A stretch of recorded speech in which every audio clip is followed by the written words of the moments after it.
Bem-vindo à Agência Espacial Europeia, ESA. Este é o Centro de Aprendizagem Robótica e hoje viemos aqui para responder a algumas perguntas sobre a fisiologia e o funcionamento do corpo humano. Já te perguntaste porque é que desces enjoado de uma atração num parque de diversões? Ou porque é difícil andar direito depois de dar voltas? Bom, tudo isso tem a ver com a fisiologia e a gravidade. A principal diferença entre a Terra e o espaço é que os astronautas vivem e trabalham num ambiente sem gravidade. A gravidade tem diversos efeitos sobre o corpo humano e uma boa forma de entender isto é estudá-lo num ambiente sem gravidade, como o espaço. Vi alguns amigos de Bronshøj, na Dinamarca, Leuven, na Bélgica, Amsterdão, nos Países Baixos, e Paris, em França, que me deem uma mão. E estaremos a bordo da Estação Espacial Internacional, ISS, para contar com a ajuda do astronauta da ESA, André Kuipers, holandês, e Gennady Pedalka, russo.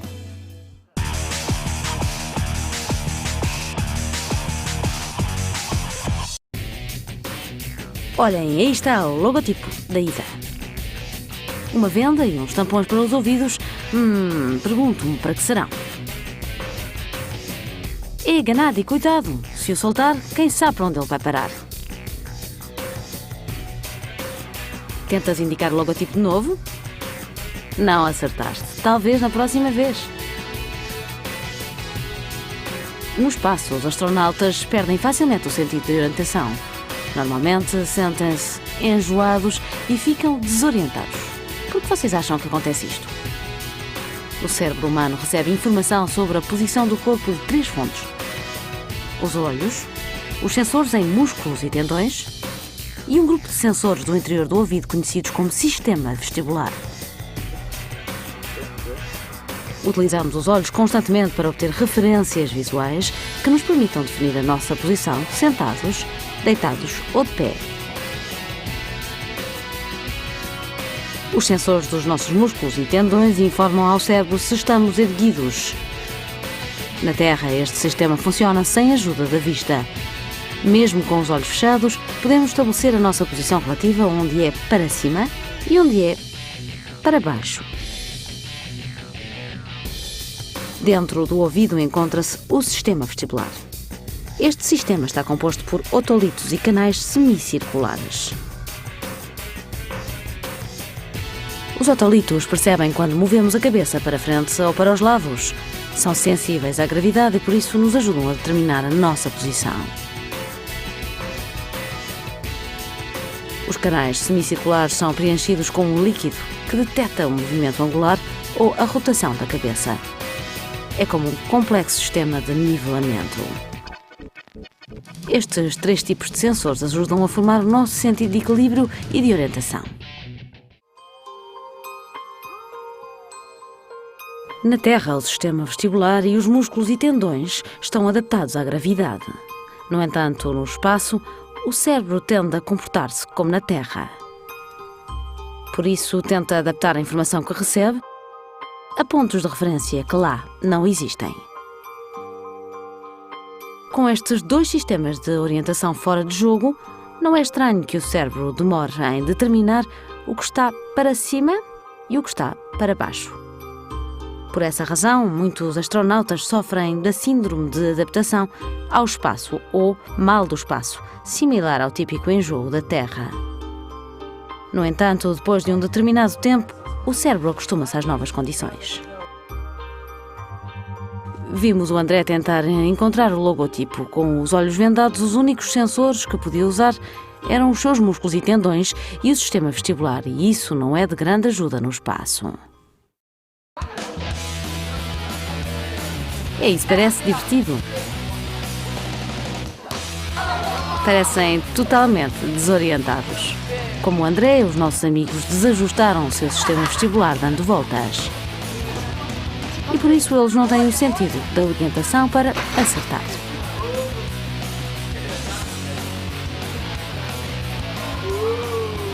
Não está nada mal. E outra vez a girar. Oh, já percebi, agora não é igual. Assim, até as pessoas com boa coordenação podem desorientar-se, interferindo nos seus sistemas. É um bonito desenho mesmo assim. Parece bastante simples. Bem, não está mal, tendo em conta que não via para onde estava a apontar. Como vemos, é preciso uma combinação de 3 sistemas de sensores para saber orientar-nos.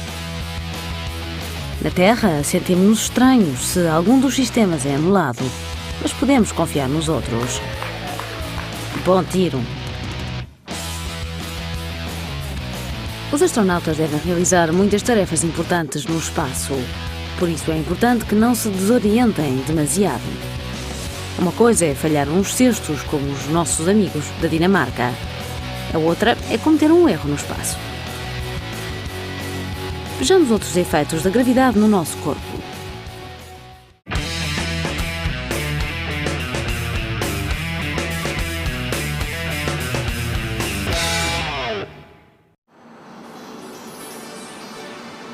E André, o que estás a fazer? Se tentas cometer uma nova dança, não acho que seja uma boa ideia. André, compara os seus braços. Podes ver alguma diferença? Bom, talvez não seja muito claro, mas aqui temos outro efeito que a falta de gravidade produz no corpo.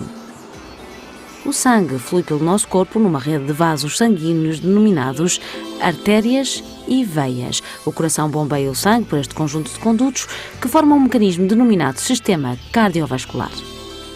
A pressão que o sangue bombeado exerce sobre as paredes desses vasos é conhecida como pressão sanguínea. Como qualquer elemento da Terra, o sangue do nosso corpo está submetido aos efeitos da gravidade, que produz uma outra pressão denominada hidrostática.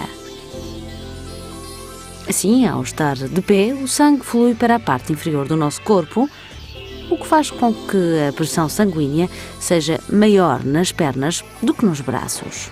Na Terra, se mudarmos de postura, modificamos a direção da pressão hidrostática. Como podemos ver, eles estão com uma mão para cima e outra para baixo. Devido ao impulso da gravidade, o braço abaixado concentra mais irrigação sanguínea que o levantado. Mas no espaço, a gravidade não faz com que o sangue suba ou desça. De facto, não existe o conceito de para cima e para baixo, por isso, por mais que o André levante o braço, o sangue não tenderá a ir para baixo. Sem o efeito da pressão hidrostática, os 2 braços são iguais. Os nossos amigos vão mostrar-nos algo. Agora inverteram a sua posição normal. Que braço vai ser afetado agora? Se observares os braços com relação à gravidade, o sangue vai para baixo, embora o braço esteja levantado. Descansando um pouco. Esta posição é um bom exemplo de falta de gravidade com a pressão hidrostática igualada em todo o corpo. Os cientistas estudam casos de pessoas que permanecem assim durante 2-3 meses. Vejamos que mão vai ser afetada esta vez. Os 2 braços permanecem iguais porque nenhum está mais alto ou mais baixo com respeito à gravidade. Assim, os resultados são muito similares aos do André na ISS. Como vocês podem imaginar, é muito importante que os astronautas vigiem o seu sistema cardiovascular. Se algo acontece com a saúde deles, o hospital mais próximo está demasiado longe. Aqui controlam-se a pressão sanguínea e o ritmo cardíaco do André durante 24 horas. Assim, além de compreender melhor como funciona o nosso corpo em ambientes sem gravidade, podemos investigar os problemas cardiovasculares que temos na Terra. Com estas experiências, verificamos como a gravidade e a pressão hidrostática afetam a circulação. Mas voltemos aos vasos sanguíneos e ao seu funcionamento.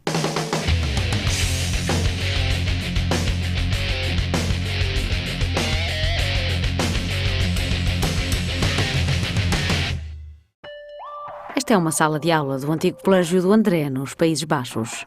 Estão a medir-lhe a barriga da perna antes de uma descolagem e, em concreto, estão a medir a zona mais larga da perna esquerda. Isto ocorreu justamente depois de descolar. Como vemos, há uma pequena diferença. Bonito laço. Aqui está o André dentro da ISS. As pernas perderam claramente volume. Já vimos como a pressão hidrostática tende a acumular o sangue para baixo quando estamos na Terra. Para neutralizar o efeito da gravidade, o nosso sistema cardiovascular dispõe de mecanismos de controlo ou receptores que controlam a pressão sanguínea constantemente e garantem uma distribuição equilibrada do sangue. Com este procedimento, o sistema nervoso envia continuamente mensagens aos vasos sanguíneos, ajudando a manter a pressão de um nível adequado. Assim, todos os tecidos recebem a quantidade necessária de sangue. Mas acontece a mesma coisa no espaço? Seguramente que te surpreenderá saber que um astronauta necessita de roupa nova na ISS. De facto, os astronautas sofrem mudanças visíveis no corpo quando estão no espaço. Por exemplo, o rosto incha e as pernas emagrecem. Por que é que isto acontece? Existem duas razões. Em primeiro lugar, sem pressão hidrostática, o sangue não flui naturalmente para baixo. Isto significa que o sistema cardiovascular tem de investir menos esforço em corrigir a circulação. No fim, o coração atrofia-se devido ao menor uso, como aconteceria com qualquer músculo. Os elementos do sistema nervoso que regulam a circulação também se debilitam. Sem a gravidade não são tão necessários e perdem a sua função. Em segundo lugar, não só o sangue é afetado, mas todos os fluidos do nosso corpo. Num ambiente sem gravidade, os fluidos distribuem-se de forma equilibrada. Mas a cabeça não está acostumada a tanto fluido e as pernas costumam suportar mais quantidade. O resultado global é que as veias do pescoço e o rosto do André se inflamam mais que o habitual e a pele fica cheia de líquido. No entanto, as pernas emagrecem porque suportam uma quantidade menor de sangue. Vais precisar de um fato novo, André. Vejamos o que os nossos amigos estão a preparar. Uma fita não será outro laço. O que estão a tramar? A gravidade e a pressão sanguínea fazem que o sangue se acumule na cabeça. É melhor que vocês não aguentem durante muito tempo ou estão a medir o pescoço. As medidas vão mudando. Bom, a diferença não é muita. Outra vez a medir a barriga da perna. Que agilidade! Parece divertido. Mas imagina isso incrementando durante meses. Seria como no espaço. No espaço, a falta de gravidade faz com que os fluidos se mexam, provocando o inchado do pescoço, do rosto, pernas magras e dor de cabeça. Não é estranho que o André e os colegas tenham que estar em forma.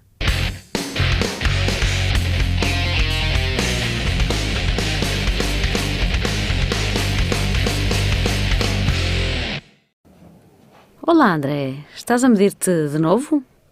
Qual é a tua altura? Não me digas que ainda estás a crescer. E agora, ao final da missão, és ainda mais alto.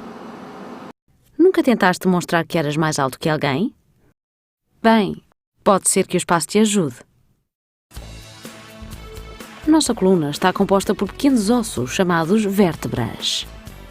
Entre uma vértebra e outra, há uma espécie de almofadinhas denominadas discos intervertebrais que absorvem o impacto entre elas quando nos mexemos. Da mesma forma que o sangue, os ossos e os discos sofrem o efeito da gravidade, resultando na compressão dos discos quando estamos de pé. No espaço, sem nenhum peso que os puxe para baixo, os discos expandem-se, por isso o comprimento da coluna aumenta. Como vocês viram, o André mediu-se antes e depois da aterragem e anotou as medidas num diário de bordo. E parece que ele cresceu desde que está no espaço. Estes estudantes estão a medir-se de manhã e, quando terminam as aulas, de tarde. As alturas variam ligeiramente, e isso porque, à noite, a coluna permanece em posição horizontal e pode relaxar-se. Durante o dia, a gravidade puxa a coluna para baixo, por isso encolhemos um pouco. As raparigas estão a esticar-se para que a gravidade não comprima os discos intervertebrais, como normalmente acontece. Este exercício não representa uma grande diferença, mas imagine fazê-lo continuamente durante uma semana. Isto é porque os músculos também se adaptam como parte do músculo esqueleto do corpo.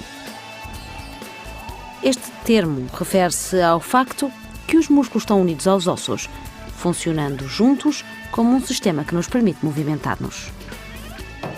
Como o nosso sistema cardiovascular, o músculo esqueleto evolui sobre a gravidade e está acostumado a sustentar o corpo no ambiente sem gravidade da Terra. Muitos dos nossos músculos foram concebidos para manter erguido o esqueleto, outros para realizar movimentos relacionados com a gravidade, como correr, levantar ou esticar-nos. Nas condições de falta de gravidade do espaço, os músculos da parte inferior do corpo não têm que suportar tanto peso. Por isso tendem a deteriorar-se com o tempo. É o que denominamos atrofia muscular. Os ossos da parte inferior do corpo também perdem densidade, porque desaparece o peso e já não sofrem impacto contra o chão como ao correr ou andar na terra. Para conservar a massa óssea, este tipo de impacto é necessário, por isso é bom fazer desporto. Com os músculos e os ossos sempre acontece o mesmo, portanto, ou utilizá-los ou perdê-los. O mais importante é recordar que a força muscular é dinâmica. Pode ser perdida, mas pode ser recuperada. No espaço, um dos grandes desafios dos astronautas é manter-se em boa forma e com os músculos em bom estado. Estes exercícios tentam exercitar os músculos e os ossos como na Terra. Pensa quanto exercício necessitamos na Terra para ficarmos em forma, depois imagina que não existe nenhum peso a vencer. Quanto exercício necessitaríamos então? Os nossos amigos europeus têm algumas ideias de como acham que é trabalhar no espaço.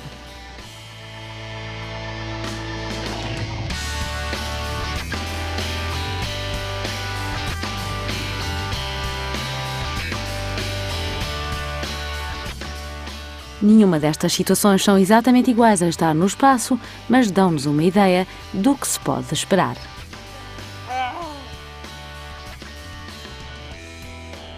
Vimos que a gravidade tem múltiplos efeitos sobre o corpo humano.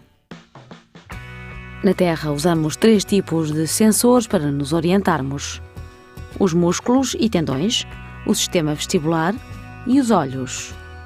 No espaço, só a vista funciona bem porque não depende da gravidade. Na Terra, o sangue sente o efeito da gravidade e tenta ir para baixo. Se mudarmos de posição, também se altera a circulação. Isso não acontece no espaço.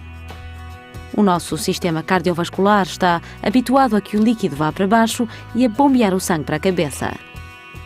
Sem a gravidade, o sangue e os fluidos distribuem-se, provocando um inchaço facial e que as pernas emagreçam. No espaço, o nosso músculo esqueleto atrofia-se com o tempo devido à falta de peso. Mas como a força muscular é dinâmica, os astronautas podem evitar isto com exercícios no espaço. Maior estatura, rosto inchado, pernas magras e enjoo são algumas das mudanças para as quais terás de estar preparado se algum dia quiser viajar sozinho pelo espaço. Mas o corpo acaba por se acostumar com as viagens espaciais e os astronautas amam o seu trabalho. Comecei a interessar-me pelos voos espaciais depois de ler umas bandas desenhadas de ficção científica aos 12. Comecei a estudar medicina e tornei-me médico. A profissão apaixonava-me. Passado um tempo, pude trabalhar em voos espaciais como coordenador de experiências médicas. Ao chegar à estação espacial, é como tudo se estivesse de pernas para o ar. De repente, fica tudo tão estranho. Flutua-se, tudo parece adormecido. E a comida é pegajosa para que não haja muitas migalhas a flutuar pela estação. Dedicamos todo o tempo às experiências, mas quando se tem algum tempo livre, o mais fascinante é olhar para fora. A Terra é muito bonita, as cores são incríveis.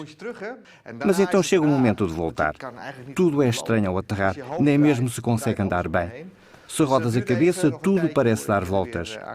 Tudo demora um pouco a voltar à normalidade. Para ser astronauta, é preciso estar muito motivado e mostrar muita paciência e perseverança. Talvez alguém que agora esteja no colégio ou que esteja a ver este DVD, algum dia ponha o pé em Marte. Algum dia isso acontecerá. É só uma questão de tempo. As viagens espaciais começam a ser uma realidade para os europeus. A nossa equipa da ISS sabe que ficam muitas perguntas por responder e aventuras por compartilhar. Continuem a bordo e descubram a missão da ISA para a próxima vez.